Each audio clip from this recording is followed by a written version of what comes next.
Okay, Year 8. Today we are starting a brand new topic. Our new topic is called area, volume, and surface area. Now, because I'm away today, I didn't want to start you in any of the brand new stuff. So, the first lesson in this new topic is meant to be on measurement and perimeter. This is stuff that you have been doing since Year 2. This will hopefully be a reminder for most of you. I do still want you to write it in your rule book, so you need to get your rule book out. Your headings, there's two. The first one will be measurement, and then we'll do some examples. And then the next one will be length and perimeter, and we'll do some examples. However, we have moved on from percentages. We are no longer looking at percentages. We are looking at a brand new topic. Our new topic is area, volume, and surface area. So let's begin. Our heading is measurement. I need you to do two things. I need you to write these words down, and I need you to write the diagram, draw the diagram down.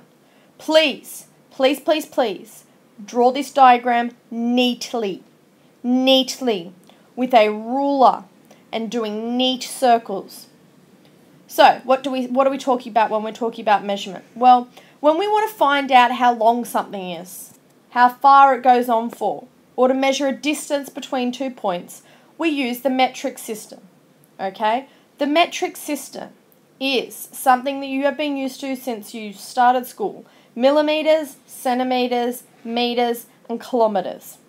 What this diagram down here is actually describing, this one here, is when we take a measurement or a distance that is in millimeters and we want to convert it to centimeters. So we're going from a smaller unit to a larger unit. So my distance is in millimeters, and I want to know what's that equivalent in centimeters. I need to divide by 10. Just like if I go from centimeters to meters, something might be 50 centimeters. If it's 50 centimeters, that means it's 0.5 of a meter. Okay, so I divide by 100. When I go from meters to kilometers, okay, I divide by 1,000. So 2,000 meters is the same as 2 kilometers. Now, this is the tricky thing. If I go from millimeters and I want to find it in meters, I take that and I divide it by 10, the number, and then I divide it by 100. So if I'm trying to go from 1 unit of measure and skip 2, so skip centimeters and hit on meters, I must perform both divisions. Now, the other way, if I'm going from kilometers, if I have 2 kilometers and I need to find out what that is in meters, I multiply by 1,000. If I have 2 meters, and I go to centimeters, I multiply that by 100 to get 200 centimeters. Just like if I go from centimeters to millimeters, I multiply by 10. The same way as above, if I want to go from kilometers to centimeters, I must multiply by 1,000 and then 100. So, let's look at a few examples of what I am talking about here. Okay, first example. Say I've got 76,500 meters and I want to convert it into kilometers. Now, if you have a look at that diagram that you've just drawn, you'll see to convert from meters to kilometers, if I'm going from a smaller unit to a larger unit, I need to divide by 1,000.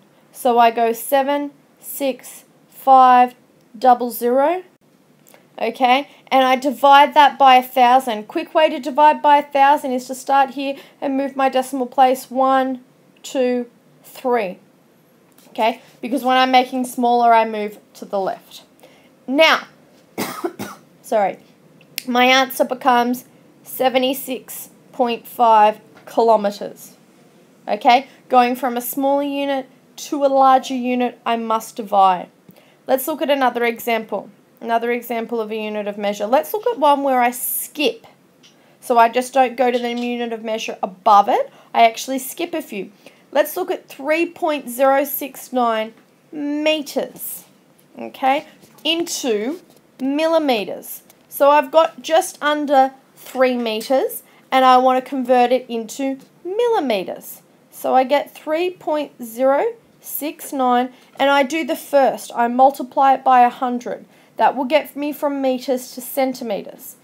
When I multiply by 100, I can simply move the decimal place 2 places that way to get 306.9.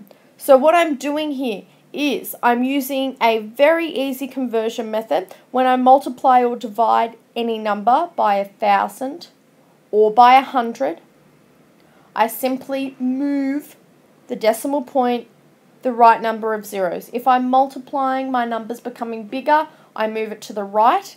If I'm dividing, my number's becoming smaller, so I move it to the left. In this case, we were multiplying, so I moved it 2 spots to the right. Now, that will get me that 3.069 meters into centimeters, but I'm after millimeters, so I need to perform another conversion. I then need to take that answer, 306.9, and multiply it by 10. Now, 10 has 1 0, so I can simply move the decimal place over here, and I would give an answer of 3069. So my answer will be 3.069 meters is equivalent to 3,069 millimeters.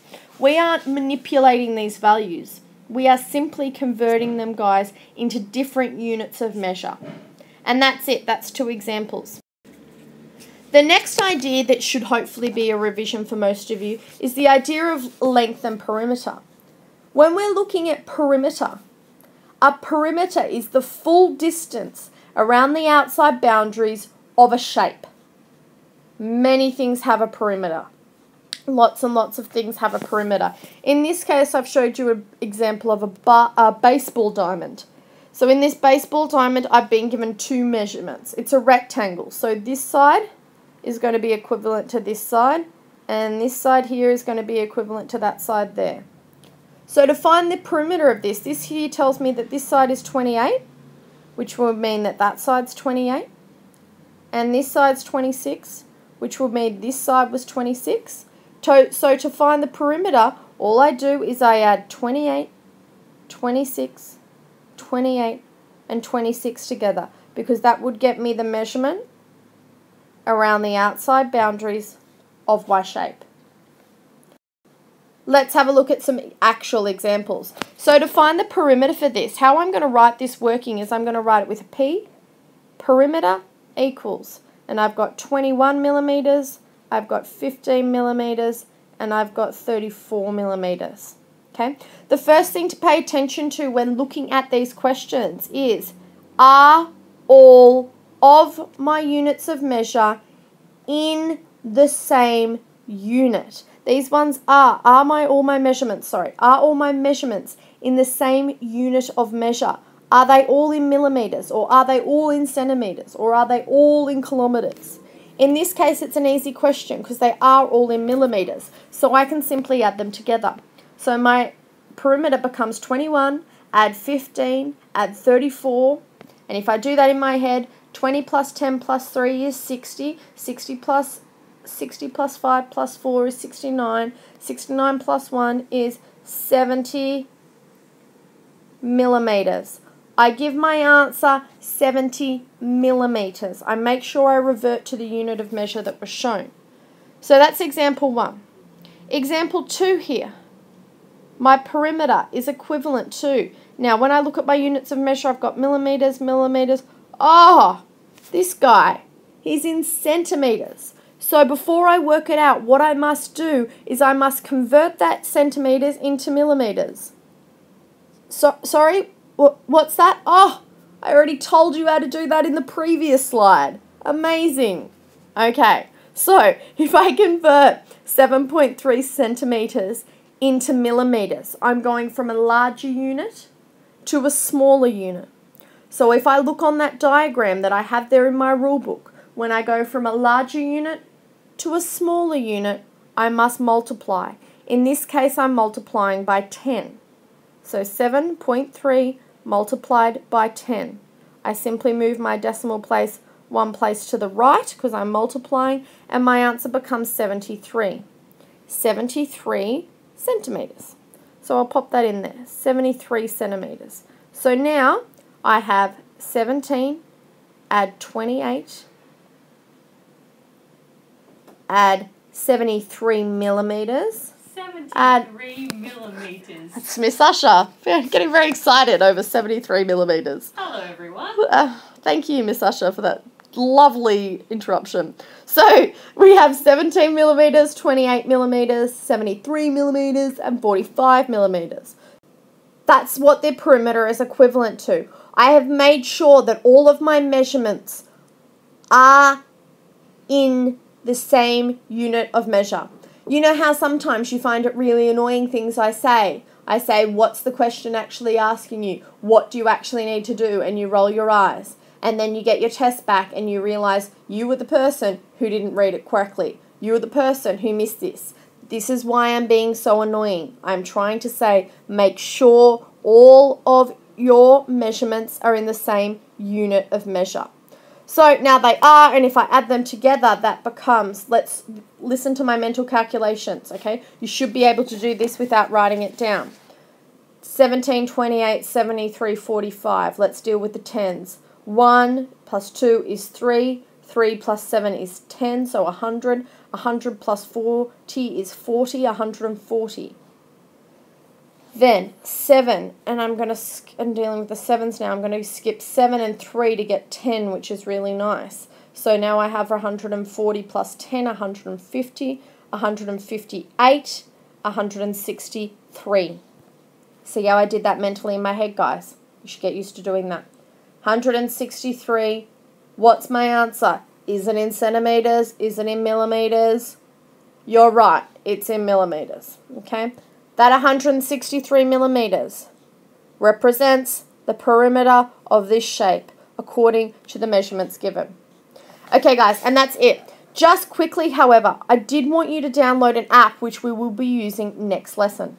It's called Distance Measure, and it's on the App Store, Distance Measure. Its icon should look a little bit like this little guy here, Distance Measure. I kind of want you to download it, please, because we're going to do some really cool things next lesson with distance and perimeter and measurement. For the time being, I'll get you guys, please, please, please, to do the exercises that are above this video on our page. Okay, thanks, guys. I will see you next week, last week of term. Woohoo!